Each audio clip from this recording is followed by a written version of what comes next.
Hello everybody and welcome back to another video. So in today's video I'm going to show you how to fix billing errors on Ladder.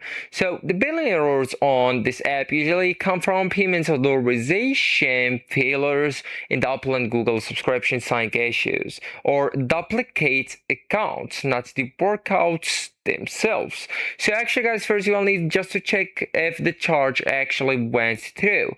So first just verify your bank statement. So about the pending charge, usually a temporary authorization often disappears in 1 to 5 days, and the posted charge is the real completed payment. And for no charge but error shown, that's a failed payment attempt. So if it's pending, don't retry yet.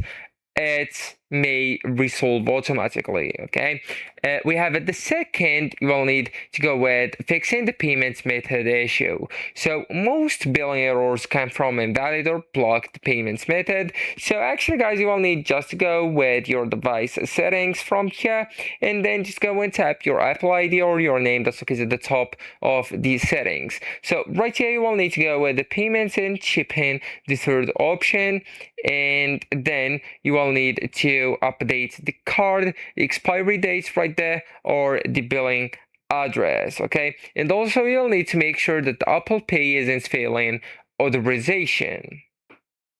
Also guys, you will need to look for duplicate accounts. So the billing errors often happen when used sign in with Apple and also email and password or Google login. So just try logging in with all methods and check if subscriptions appear under a different account. So actually guys, that's it. This is the end of the video. Thank you so much for watching, and goodbye.